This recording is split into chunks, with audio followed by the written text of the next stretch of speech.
ये वो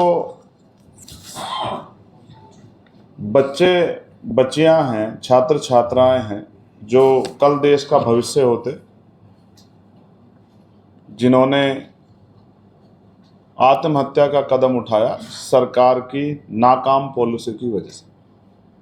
मैं आज की जो प्रेस है वो इन्हीं से शुरू करूंगा, इनको श्रद्धांजलि देते। अगर सरकार की पॉलिसियां नाकाम नहीं होती तो आज ये बच्चे बच्चियां, छात्र छात्राएं जो देश का भविष्य हैं कल का, वो हमारे बीच होते। मैंने दुनिया के इतिहास का अध्ययन किया है अपने इस जीवन में। एक व्यक्ति का जीवन भी कीमती होता है। कोरोना जैसे काल में अमेरिका में जॉर्ज फ्लॉयड नाम के एक व्यक्ति को पुलिस ने कुचल दिया तो पूरे अमेरिका में प्रोटेस्ट हुआ। हम मदर ऑफ डेमोक्रेसी हैं। हमारे यहाँ 20-21 बच्चे सुसाइड कर लेते हैं और हम सब मिलकर ये नहीं ढूंढ पा रहे हैं कि उन आत्महत्याओं का जिम्मेदार कौन। किसी को तो जिम्मेदारी लेनी पड़ेगी ना। प्यारे साथियों, मैं प्रेस के बंधुओं का धन्यवाद करता हूं। मेरे साथ पूर्व एमपी जो पश्चिम उत्तर प्रदेश से और पूरे उत्तर प्रदेश में लंबे समय जिन्होंने काम किया, आमिर आलम जी हैं, हमारी पार्टी के नेशनल लीडर हिमांशु जी हैं, भाई रविंद्र भाटी जी हैं, भाई सतपाल चौधरी, हमारे दिल्ली के प्रदेश अध्यक्ष जी हैं बालक राम जी। मेरे आज भी याद है कि जिस प्रोटेस्ट को दिल्ली में शुरू किया गया जंतर मंतर पे, वो जो विषय है उनको ऑलरेडी हम लोग अपने सत्ता परिवर्तन यात्रा और मैनिफेस्टो में हमने उनको रखा है। मैं उसकी कॉपी आपके सामने इसलिए वो कर रहा हूँ कि आप चाहो तो इंटरनेट पे मिल जाएगी, आप इसको देख सकते हैं। इसमें नीट के पेपर लीक से लेके वो सारे इश्यू हैं जब ये प्रोटेस्ट शुरू भी नहीं हुआ था, जिन विषयों को लेके ये आंदोलन चल रहा है। तो हम अपने इस काम को लंबे समय से कर रहे हैं क्योंकि ये मुद्दा हमारे जहन में, हमारे आंदोलन में लंबे समय से। लेकिन जब कोई आंदोलन शुरू होता है तो लोगों की निगाह होती है कि इस आंदोलन से कौन जुड़ेगा, कौन इस आंदोलन को शक्ति देगा। और ये भी मेरा अनुभव है कि जब तक राजनीतिक लोग किसी आंदोलन में नहीं जुड़ते तो मीडिया उसको उस तरह का अवसर नहीं देती अपनी बात को रखने का। तो हम लोग इस आंदोलन से इसलिए जुड़े कि दिल्ली के हमारे साथियों ने कहा कि कुछ बच्चे और सोनम जी जो हैं वो अनशन पे बैठे हुए हैं। बात ये नहीं है कि वो हमारी पार्टी से हैं या नहीं है, लेकिन हर व्यक्ति की जान कीमती है और अन्याय का वो सामना कर रहे हैं और सही विषय पे लड़ रहे हैं, तो आपको उनकी आवाज़ उठानी चाहिए। और जैसी मार्मिक वीडियो उनकी आई थी, आपको याद होगा, आई थिंक वो 12वां-13वां दिन था, तो हर व्यक्ति ये कह रहा था कि इनका अनशन खत्म होना चाहिए। उस आंदोलन के मंच से जुड़े लोग मेरे पास आए कि हमें आपकी मदद की आवश्यकता है। तो मैंने उनसे कहा मैं 15 तारीख को आपके आंदोलन में आऊँगा। और मैंने एक ही बात उनसे की कि भाई आप अपना अनशन त्याग दो। उन्होंने मुझसे कहा कि अनशन त्याग देंगे अगर 20 तारीख का प्रोटेस्ट सफल हो जाए। तो मैंने ये भी कहा, आपने सुना होगा, कितने लोग चाहिए आप बता दो। मैं आपसे वादा करता हूं कि जंतर मंतर से लेकर संसद तक आपको लोग ही लोग मिलेंगे। फिर मैं चला आया।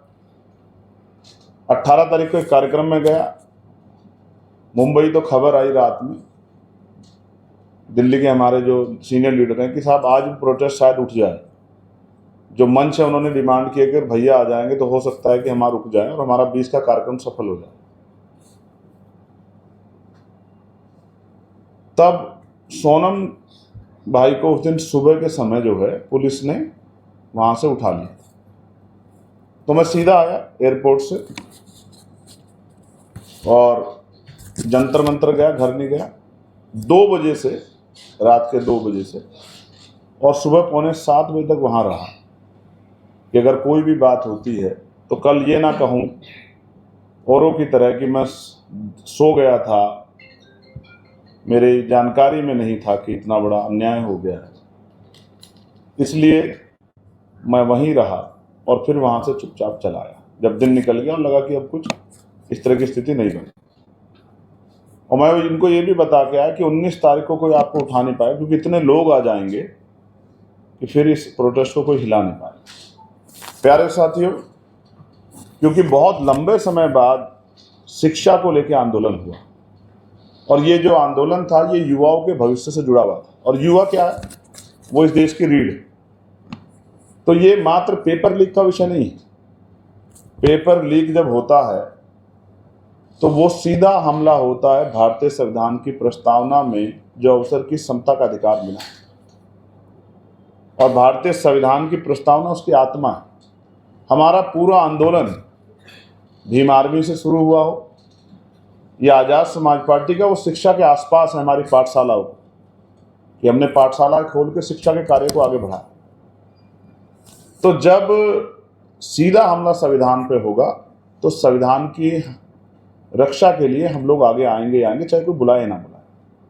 हुआ भी ऐसा ही, युवाओं के भविष्य को ध्यान में रखते हुए, क्योंकि पेपर लीक संविधान पे हमला है तो ये सबसे बड़ा राष्ट्रद्रोह, इसमें 10 साल की सजा पर्याप्त नहीं। मैंने ये भी अपनी तख्ती में रखा था कि इसमें उम्र कैद जैसी सजा होनी चाहिए, और उसमें बेल भी ना। कई ऐसे मौकों का और कितनी ऐसी आपने धाराएं बनाई, लेकिन जो पेपर लीक देश के भविष्य को बर्बाद कर रहा है, सुसाइड करा रहा है, उस पे आपने जो है 10 साल की सजा। तो इस पे भी ऐसा ठोस कानून बने कि कोई इस तरह का अपराध करने से पहले सोचे। प्यारे साथियों, 20 तारीख को जो हुआ ये आपने और मैंने देखा। मैं तो मौके पे मौजूद था। 11 बजे हाउस चला, 10 मिनट बाद अर्जन हो गया। हम हाउस में नारा लगाते रहे कि शिक्षा मंत्री इस्तीफा दें। अध्यक्ष जी ने कहा कि क्वेश्चन आवर चलने दीजिए, मगर क्वेश्चन से बड़ा क्वेश्चन ये था, जो हाउस का जो बजट बिजनेस था उससे ज़्यादा, कि बच्चे सड़क पे थे। तो हमने अध्यक्ष जी से भी कहा कि शिक्षा मंत्री इस्तीफा दे, इस पर चर्चा हो, लेकिन हाउस अर्जन हो गया और मुझे बताया गया मेरे साथियों द्वारा कि बच्चे सड़क पर चले आए। यहाँ मैं ये भी जानकारी आपको दे दूँ, आप कंफर्म कर लेना कि मैंने मंच से कहा था कि बहुत बच्चे आएंगे, शायद इतिहास में पहले कभी इस तरह के प्रोटेस्ट ना हुए हैं। इनको जाने मत देना इस प्रांगण से बाहर, क्योंकि जब ये नौजवान सड़क पे जाएगा, और ये किसी पार्टी संगठन से जुड़ा हुआ नहीं है, छात्र हैं, और जब कल कहीं पुलिस इनके साथ सख्ती पेश करेगी तो ये भी चुप नहीं रहेगा। तो आप मंच के लोग कोशिश करना कि बच्चे यहीं रहे, यहाँ से ना जाए, और यहीं से आप सरकार से वार्ता करना कि आपकी मांग को माना जाए। लेकिन जब 11:15 बजे के बाद मुझे पता लगा कि बच्चे निकल आए हैं, तो मुझे लगा कि अब चैन से बैठना ठीक नहीं। तो गाड़ियाँ पूरी जाम थी, गाड़ी छोड़ के हम लोग वहाँ गए, हेडक्वार्टर से निकल के, और जहाँ जहाँ लाठीचार्ज होता उन बच्चों के बीच में गए। पुलिस और उन बच्चों के बीच में ढाल बन के खड़े हुए। पुलिस से कहा कि नौजवानों को, देश के भविष्य को, युवाओं को कुचल के आप विरोध को रोक नहीं सकते, तो लाठी मत चलाओ। और बच्चों से भी मांग की कि वो शांतिप्रिय तरीके से बैठे रहें, आगे ना जाएं। आप आगे हैं, आपकी उपस्थिति सरकार के लिए चैलेंज है, सरकार उसको सुनेगी। दिल्ली है, देश का दिल है, कनॉट पैलेस और तमाम पूरी जगह सब मंत्री, राष्ट्रपति जी, उपराष्ट्रपति, प्रधानमंत्री जी यहाँ रहते हैं, गृह मंत्री यहाँ रहते हैं, शिक्षा मंत्री भी यहाँ रहते हैं, जिनके इस्तीफे के लिए आप आए हो। तो आप बैठ जाओ, और आपके 2-4 घंटे शांतिपूर्वक बैठने से ही सरकार को जवाब देना पड़ेगा, वार्ता करनी पड़ेगी। और ऐसा ही हुआ, सरकार ने वार्ता शुरू की। यही वार्ता अगर सरकार 1 हफ्ते पहले कर लेती तो शायद इस तरह की स्थिति ना बनती जो बनी। रात हो गई, हम लोगों को जैमर लगे हुए थे, फोन नहीं काम कर रहे थे। लेकिन जब मैं ऑफिस गया अपने, और मैंने वो वीडियो देखी जिसमें बच्चियों को मार रहे हैं, बच्चों को मार रहे हैं, मैंने वहाँ तो देखा प्रोटेस्ट में कई बच्चों के सर फटे हुए, कई पैर पे चोट लगी हुई। मैंने बच्चों को भी सख्त रूप से कहा कि जब आप घर से चले तो तय करके चले थे ना कि भाई चोट, लाठी भी लग सकती है। आप तो ये भी कह रहे थे गोली खाएंगे, अधिकार लेंगे। तो अब मत घबराओ, लाठी लग गई तो बैठ जाओ। पहले तय करो कि लाठी की लड़ाई लड़े या जिस अधिकार की रक्षा के लिए आप आए उसकी लड़ाई लड़े। बच्चों ने तो बात मानी, पुलिस के कई अधिकारियों ने गैर जिम्मेदार रवैया दिखाया। उसका परिणाम क्या हुआ कि पूरी दिल्ली पुलिस पर सवाल खड़े, जानबूझ के दौड़ती हुई बच्चियों को, क्या शब्दों में बयां करूं, किस तरह से लाठियां मारी गई। भीड़ जहां जगह नहीं है, 10-100 लोग खड़े हो सकते हैं, वहां 2000 बच्चे खड़े हैं और आप उन पर जबर डंडा चला रहे हैं। भगदड़ मच जाए, कितने बच्चों की जान जाएगी। क्या रवैया था, किसके कहे पे हुआ, क्यों हुआ? क्या ये बाहर के लोग थे? क्या ये भारतीय युवा नहीं थे, भारतीय नागरिक नहीं थे? क्या टैक्स नहीं देते हैं? तो इसलिए उस दर्द ने मुझे मजबूर किया कि अब क्या, रात में सोया जाए, लड़ा जाए। तो मुझे लगा कि लड़ा जाए, तो लड़ा जाए तो कहां? वहीं जहां देश का संविधान लिखा गया, वहीं जहां देश की सर्वोच्च शक्ति है, वहीं जहां कानून बनते हैं, वहीं जिसके लिए बच्चे डिमांड कर रहे हैं कि हमें जाना है संसद। तो वो तो नहीं आ सकते, लेकिन मैं तो चुना हुआ सांसद हूं, मैं जा सकता हूं। मैं रात में 11 बजे गया, बारिश हो रही थी, कोई व्यवस्था नहीं थी, दिमाग में कुछ चल नहीं रहा था, बच्चों का के साथ हुआ वो अन्याय दिख रहा था। तो मैं जाके, डॉक्टर बाबा साहब अम्बेडकर की स्टैचू है, मैं मानता हूं कि मेरे लिए वो और वो संविधान सर्वशक्तिमान है, तो मैं वहां बैठ गया। कुछ ही देर में बाद स्पीकर सर से गई और मेरे पास आग्रह आया कि आप सुबह बैठ जाना। तो मैंने कहा नहीं, ये मेरे लिए कोई राजनीतिक विषय नहीं है, मैं जवाब बोल नहीं पा रहा हूं, लेकिन मेरा अंतर्मन रो रहा है। जिस तरह की हिंसा हुई है वो होनी नहीं चाहिए, वो भी अपने ही देश के युवा बच्चों के साथ, बच्चियों के साथ, महिलाओं के साथ। कितनी ऐसी वीडियो देखोगे, आरएएफ के जवान, पैरामिलिट्री फोर्स के जवान, पुलिस के जवान किस तरह पीट रहे थे जानवरों की तरह निर्दोष निहत्थे बच्चों को। उनके पास कोई वेपन नहीं था, वो तो अपना अधिकार मांगने आए थे। शायद वो कभी किसी प्रोटेस्ट में गए। मैं बैठ गया और रात भर बैठा रहा, बारिश होती रही, सुबह हुई। मैं बैठा भी इसलिए था कि बाहर बैठूंगा तो उठ के जाऊंगा, लोग कहेंगे प्रोटेस्ट छोड़ के जा रहा हूं, लेकिन अगर यहां बैठा हूं तो लोकसभा का सत्र जब चलेगा तो अपनी बात को कहने वहां भी चला जाऊंगा। वो मेरे लिए आसान, 2 गैलरी पार करनी पड़ती है और वो संसद का अपना जो है प्रांगण आ जाता है जहां लोकसभा है। तो जब लोकसभा चलेगी तो वहां जाऊंगा अपनी बात कहने के लिए, जब नहीं चलेगी तो आके धरने बैठ जाऊंगा।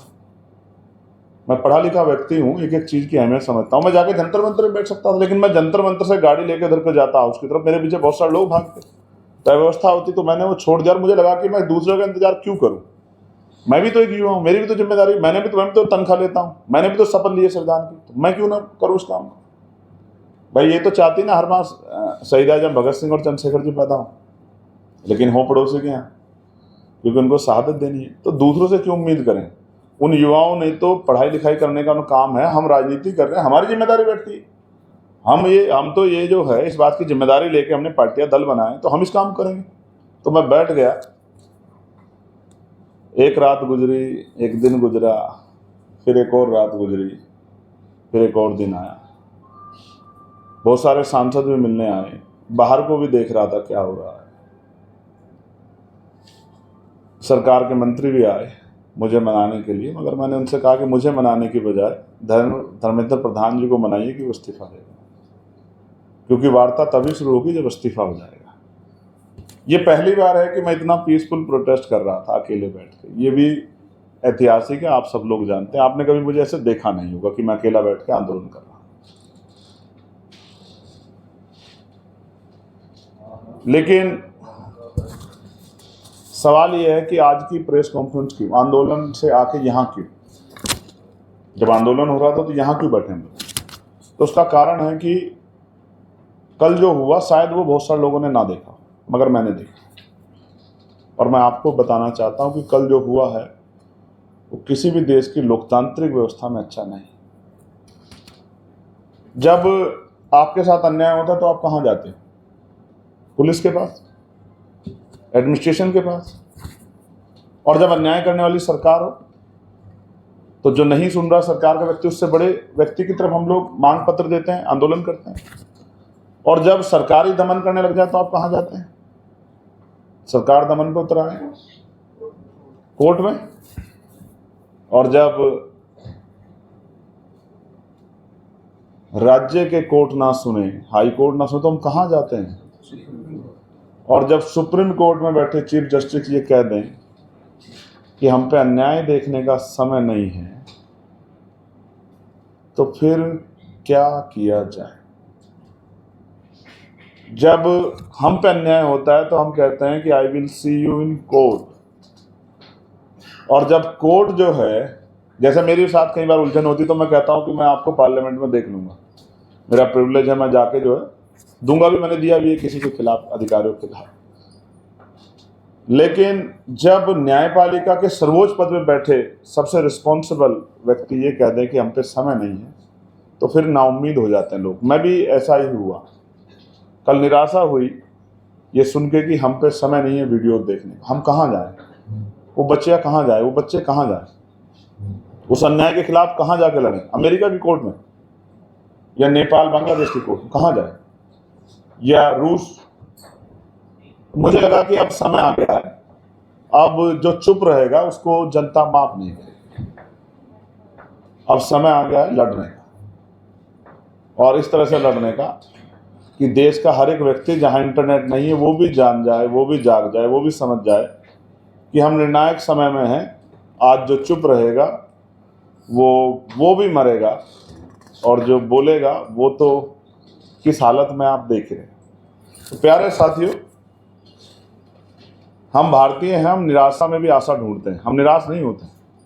जब हम पे कोई बहुत मुसीबत आती तो हम क्या कहते हैं कि अच्छा हुआ इतनी इसमें टल गई, क्या पता इससे बड़ा हो जाता। अक्सर दुर्घटना हो जाती है, पैर टूट गया, हाथ तो सर फूट, क्या कहते हैं कि अच्छा हुआ इसी पे चली गई भाई, क्या पता जान ही चली जाती। और अपने अपने ईश्वर का शुक्रिया अदा करते हैं, धन्यवाद करते हैं। तो हम आशावादी लोग हैं। अब हमने तय किया कि ये आंदोलन घर घर जाना चाहिए। हम उन बच्चों से ही सारी उम्मीद ना लगाएं, कुछ हमारी जिम्मेदारी भी है, हम अपनी जिम्मेदारी उठाने के लिए तैयार रहें। और आप जानते हैं, मैं जब बैठा था रात में, तो जो लोग नहीं थे 20 में, अगले दिन वो भी सड़कों पे थे। इस बात को गंभीरता से आप समझ सकते हैं कि वो 20 में सड़कों पे क्यों नहीं थे, या 19 में क्यों नहीं थे, और वो 21 में क्यों थे। आप इस बात को अच्छी तरह समझ। तो मैं ये कह रहा हूं कि अब समय आ गया है कि हम एक निर्णायक जन आंदोलन शुरू करें। और वो इसलिए क्योंकि जन आंदोलन ही एक रास्ता बचा है। सरकार जब नहीं सुनती तो संविधान के दायरे में एक जन आंदोलन होना चाहिए, और वो हिंसक ना हो, क्योंकि हम जिन विचारों को हम लोग फॉलो करते हैं, जिस संविधान से हम लोग संचालित होते हैं, वो संविधान कहता है कि आंदोलन करो लेकिन हिंसा नहीं होनी चाहिए। तो हिंसा से मेरी असहमति, वो कोई भी करे, चाहे वो पुलिस करे या सरकार करे या कोई आम आदमी करे। मैं हिंसा का न समर्थक हूँ, न कभी भविष्य में हो सकता हूँ, क्योंकि मैं तो जानता हूँ, मैं बार बार कहता, अगर हम हिंसा के रास्ते पर जाएंगे तो हमें गोली मारना आसान हो जाएगा। ये कह के इस देश में जितने प्रोटेस्ट हुए हैं, आप किसान आंदोलन देखो तो उन पर किस तरह के सवाल खड़े किए गए, लाठियाँ भी बजी, आपने खूब देखा, कीलें भी लगाई गई, बड़ी बड़ी कीलें, रास्ते बंद किए गए। जब महिला पहलवान लड़ने आई थी, क्या क्या कहा गया। और कोई भी आंदोलन आता है तो वो कहाँ से फंडेड है, क्या क्या, कितने सवाल खड़े होते हैं। मेरा काम नहीं किसी को सवाल खड़ा करना। जो लड़ रहा है उसको वो भी जिंदाबाद है, जो नहीं लड़ रहा है उसको लड़ना चाहिए। जब लड़ेगा तभी वो जिंदाबाद होगा, मैं इस बात को मानता हूँ। इसलिए मेरी कुछ मांगे हैं इस मंच के माध्यम से, जो हम लोग बैठे हैं, और अपने दल और अपने संगठन के माध्यम से सरकार, देश के प्रधानमंत्री से। मेरी बात तो उनको 2 दिन में सुन गई थी, इसलिए उनके मंत्री मुझसे वार्ता करने आए, लेकिन 30 दिन तक बच्चों की आवाज़ नहीं सुनी गई। आज ऐसे हालात नहीं होते जो भी हैं। और आपने ये भी देखा होगा, मेरी एक चिंता ये भी है इस आंदोलन को शुरू करते हुए, पिछले 2 दिन से बहुत ज़बरदस्त हिंसा जो है आंदोलन में हो रही है। पुलिस, आरएफ के जवान टकरा रहे हैं, बच्चे टकरा रहे हैं। मन में पीड़ा हो रही है, ऐसा ना कोई बड़ी दुर्घटना घट जाए, कुछ लोगों की जान चली जाए, फिर पछताने से कुछ नहीं होगा। इसलिए जिम्मेदारी उठाई है। पहली, शिक्षा मंत्री धर्मेंद्र प्रधान जी का इस्तीफा होना ही चाहिए, क्योंकि इन 20-21 बच्चों के मौत के सीधे जिम्मेदार वो हैं। मुझे किसी को ढूंढने की जरूरत नहीं है कि किसकी वजह से उन्होंने आत्महत्या जैसा कदम उठाया। इसलिए शिक्षा मंत्री धर्मेंद्र प्रधान जी का इस्तीफा होना ही चाहिए। साथ साथ शहीद परिवारों को कम से कम 1-1 करोड़ रुपए का मुआवजा, जो मांग उस मंच की भी थी, वो उनको मिलना ही चाहिए। उसके बाद आज भी हाउस चला, 2 बजे तक एडजर्न हो गया। संसद में पेपर लीक और पुलिस द्वारा जो अन्य अत्याचार किया गया है, जो हिंसा की गई है, उस पर विस्तृत चर्चा होनी चाहिए बिना टाइम के, जो हर व्यक्ति अपनी बात को रख सके, क्योंकि हम लोगों को कम समय मिलता है तो हम पूरी बात नहीं रख पाते।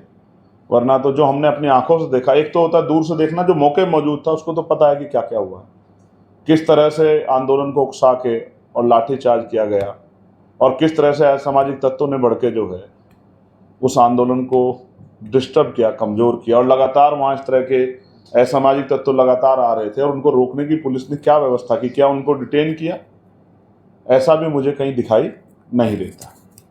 उसके साथ साथ किसी भी बच्चे पे, छात्र छात्रा पे कोई कार्रवाई 20 तारीख की घटना पर ना हो, क्योंकि जिन लोगों ने ये किया है, हिंसा से मेरे मन में पीड़ा है, इसलिए मैंने खुद को हिंसा के वाले रास्ते से हमेशा दूर रखा है। लेकिन मैं ये भी मानता हूं कि जब इसकी जांच होगी तो पता लगेगा कि हिंसा करने वाले छात्र छात्रा नहीं, वो वही लोग थे जो चाहते थे कि आंदोलन कमजोर हो जाए। और अगर किसी भी आंदोलन में कोई उस तरह की गाइडलाइन नहीं है तो कोई भी हिंसा करने वाला व्यक्ति आ सकता है, 1-2 दिन आपकी भाषा बोल सकता है, 2 दिन बाद उनकी भाषा बोल सकता है और आंदोलन को कमजोर कर सकता है। आंदोलन महत्वपूर्ण है, कोई मंच महत्वपूर्ण नहीं है। हम तो एक पार्टी के वर्कर हैं, एक संगठन के वर्कर हैं। हम इसी की, हमारी आइडेंटिटी यही है। हम जुड़े भी इसलिए थे उस मंच से क्योंकि वो आंदोलन विषय आधारित था, शिक्षा आधारित था, ना कि किसी और विषय से। उसके बाद शिक्षा माफियाओं पे कार्रवाई, साथ साथ पुलिस द्वारा छात्राओं के साथ की गई अशोभनीय व अमर्यादित घटनाओं की निष्पक्ष जांच और दोषियों के विरुद्ध कार्रवाई। पुलिस के साथ सादी वर्दी में मौजूद व्यक्ति कौन थे तथा पुलिस के हेलमेट व लाठियां, डंडे उन लोगों को कहां से प्राप्त हुए, इसकी भी जांच होनी चाहिए। आपने भी देखा कई वीडियोज हैं, वो पुलिस दाढ़ी रखे हुए लोग, उस तरह कलावा बांधे हुए लोग, उस तरह से मतलब जो आइडेंटिफिकेट हो रहा है, जो पुलिस का काम नहीं, ये रूलिंग में नहीं आता है। एक अलग आइडेंटिटी के लोग उस तरह के, वो कौन थे, उनके पास सरकारी डंडे कहाँ से आए, सरकारी जो है वर्दियाँ कहाँ से आई, इसकी जांच होनी चाहिए। वीडियो अवेलेबल है। वैधता अवधि समाप्त हो चुके आंसू गैस के हानिकारक गोलों का प्रयोग अपने ही देश के युवा बच्चों पर क्यों किया गया। साथ साथ प्रदर्शन स्थल पर स्थगित वाहन तथा पत्थरों से भरा ट्रक कहां से आया, इसकी निष्पक्ष जांच कराई जाए। पुलिस कर्मियों के पास किलो वाली लाठियां कहां से आई, वो किलो से किसान आंदोलन याद आ जाता है। वो लाठियां देखी जिनमें कीले लगे हुए थे। जिस बच्चे को लगी होगी या जिस बच्ची को लगी होगी, शायद वो कभी लौट के दिल्ली की तरफ ना आए आपके इस व्यवहार के बाद।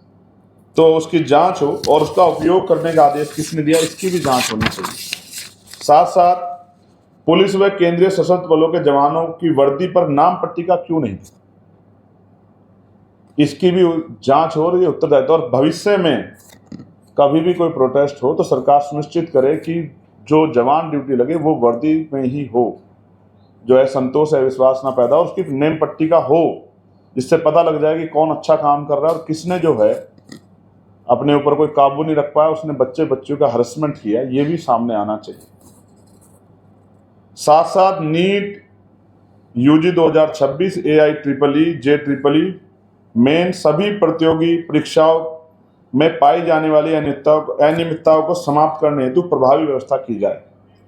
सभी सरकारी भर्ती प्रवेश परीक्षा में अभ्यर्थियों से कोई परीक्षा शुल्क ना लिया जाए, क्योंकि वो तो बेरोजगार हैं। अभी तो आप ही से उम्मीद करते हैं कि आप उनको कोई भत्ता दोगे, लेकिन आप उनसे हर बार पेपर में शुल्क लेते हो।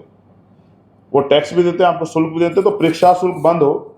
महिला अभ्यर्थियों को परीक्षा केंद्र उनके गृह जनपद में रखा जाए, कोई परीक्षा क्यों ना हो, राज्य कराए या केंद्र कराए। तथा पुरुष अभ्यर्थियों की परीक्षा केंद्र उनके गृह जनपद अथवा सीमावर्ती जनपदों को निर्धारित किया जाए, जिससे बेरोजगार युवा पेपर के नाम पे उसका शोषण ना हो कि वो जाए 500 किलोमीटर 400 किलोमीटर दूर।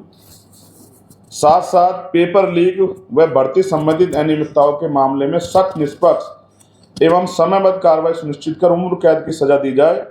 सभी विभागों के रिक्त पदों को निर्धारित समय सीमा के भीतर भर्ती प्रक्रिया पूर्ण की जाए। राष्ट्रीय व राज्य स्तर पर वार्षिक भर्ती कैलेंडर जारी किया जाए कि कब पेपर होगा, बच्चों को आइडिया हो, पहले से डेट निर्धारित हो, कब उसका फॉर्म भरा जाएगा, कब उसका टेस्ट होगा, कब उसका रिजल्ट आएगा। ये रोस्टर बने, राष्ट्रीय और राज्य स्तर पर रोस्टर बने, जिससे कि बच्चे अपनी तैयारी पूरी तरह कर पाए। कई बच्चे काम भी करते हैं लेकिन जब परीक्षा आती है तो छोड़ देते हैं। अब ये पेपर लीक होता है तो उनके मन पे क्या बीतती है, फिर दोबारा से काम, घर भी चलाना है, आर्थिक स्थिति बहुत अच्छी नहीं। जीडीपी जो कहती है वो अमीरों की बात, लेकिन आम आदमी की जिंदगी अच्छी नहीं, वरना 80 करोड़ लोग सस्ता राशन नहीं ले रहे होते देश के अंदर। साथ साथ भर्ती प्रक्रियाओं में पूर्ण पारदर्शिता, निष्पक्षता एवं जवाबदेही सुनिश्चित की जाए। प्रतियोगी परीक्षाओं में लागू नॉर्मलाइजेशन को प्रणाली को समाप्त किया जाए। जिन परीक्षाओं में स्कोर बोर्ड जारी किए बिना परिणाम घोषित किए गए, उनके परिणाम के साथ प्रत्येक अभ्यर्थी का स्कोर बोर्ड अनिवार्य रूप से किया जाए। इंपॉर्टेंट ये है कि पैलेट गन जो थी, अगर वो लग जाए किसी को नजदीक से, किसी की आंख जा सकती थी। ये क्रिमिनल नहीं थे, ये जंतर मंतर था, जलियांवाला बाग नहीं था। आप भारतीय सरकार थे, आप जनरल डायर वडवायर नहीं थे कि आपने ऐसा आदेश दिया कि पैलेट गन जो है चलानी पड़ी, और वो लगी भी है बच्चों को। इतने निर्दयी होना किसी भी सरकार के लिए खतरनाक है और देश के लिए भी खतरनाक है। पुलिस स्टेट नहीं, जो मैंने बता दिया आपको, भविष्य में किसी प्रोटेस्ट में जो जवान हो। साथ साथ न्यायपालिका से मेरा आग्रह है, माननीय न्यायपालिका और सरकार से, कि वो युवाओं को कीड़े मकोड़ा समझना बंद करें। ये युवा हैं, देश की रीढ़ हैं। इनको अगर आप कीड़े मकोड़े समझोगे तो इनके मन में अविश्वास, निराशा पैदा होगी। ये देश किसी भी देश के लिए अच्छा नहीं। और मैं समझता हूं कि देश के लिए कुछ करने का मौका बहुत कम मिलता है, और मैं और मेरे साथी जो हैं, हम युवाओं के लिए, जो 50% ज़्यादा आबादी, कुछ करने के लिए इस बार संघर्ष करेंगे। जो फैसला हम आज ले रहे हैं, क्योंकि अगर आज नहीं लड़े तो मैंने पहले भी कहा कि उन अपने आने वाली पीढ़ियों से और वर्तमान के अपने छोटे भाइयों बहनों से कैसे आंख मिला पाएंगे। इसलिए आंदोलन को मजबूत करेंगे। बस मेरी युवाओं से अपील है, जो कहीं भी प्रोटेस्ट कर रहे हैं, कि वो हिंसा से दूर रहें, किसी के उकसाव में ना आए, शांतिपूर्ण आंदोलन करें।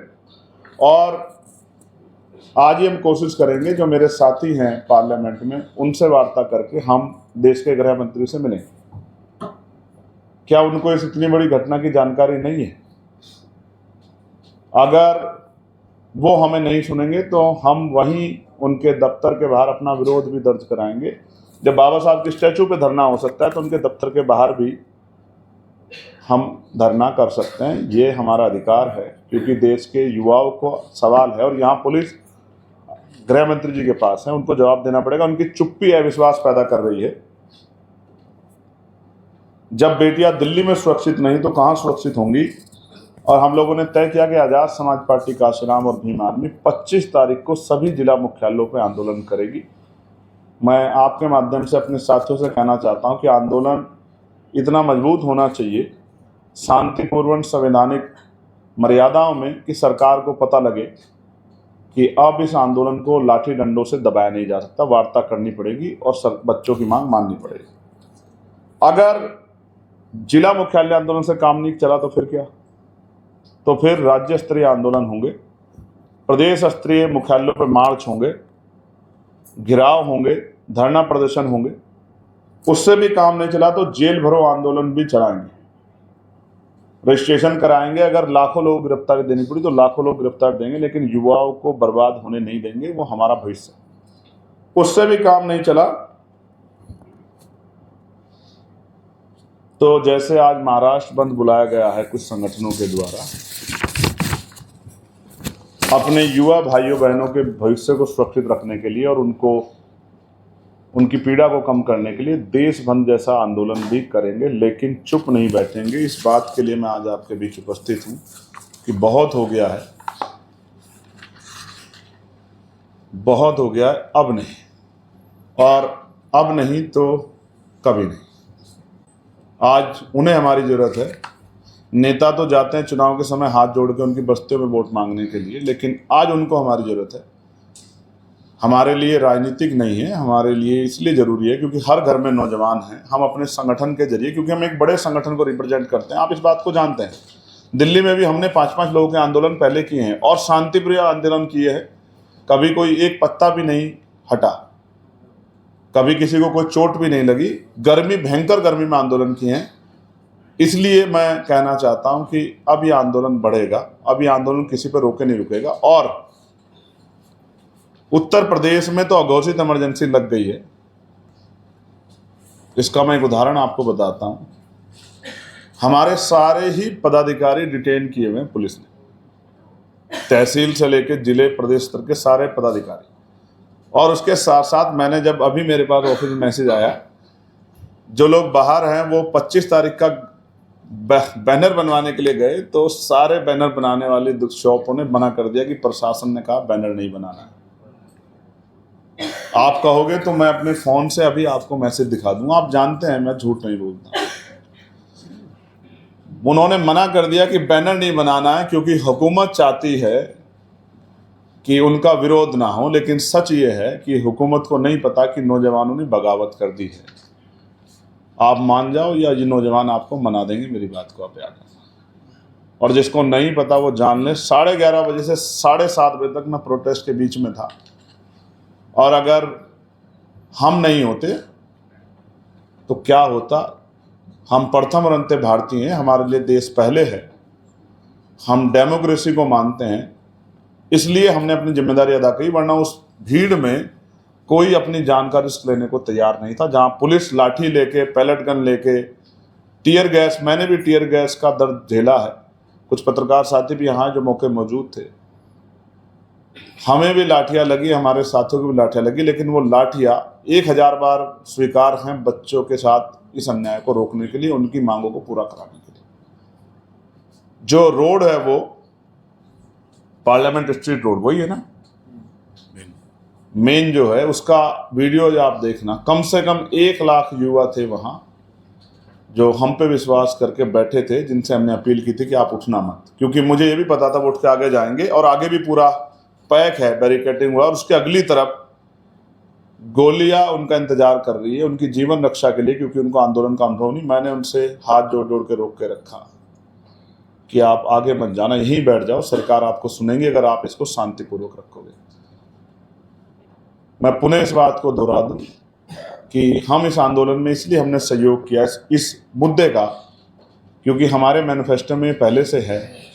मैं तो चाहता हूं कि आरटीई में जो है, जो प्रावधान किए गए उससे आगे बढ़ के कॉन्स्टिट्यूशन का आर्टिकल 21 जो है उसको मजबूत करते, कक्षा 1 से और पीएचडी तक की पढ़ाई मुफ्त हो, जिससे अमीर के बच्चे तो पढ़े, गरीब के बच्चे भी पढ़े। और यूपी में तो हमने कहा कक्षा 1 से 12 तक पढ़ाई मुफ्त करेंगे, वो भी क्वालिटी एजुकेशन। एक आईसीएसई सीबीएसई बोर्ड में और एक प्राइमरी स्कूल में जहां टीचर्स भी नहीं है सारे विषय के, कैसे मुकाबला होगा, इस बात को भी हमें समझना। अब मुझे नहीं लगता कि मैं और कुछ कहूँ। कोई आपका सवाल हो तो आप पूछ सकते हैं, फिर मैं यहाँ से प्रस्थान करूँ, क्योंकि 2 बजे फिर से हाउस चलेगा।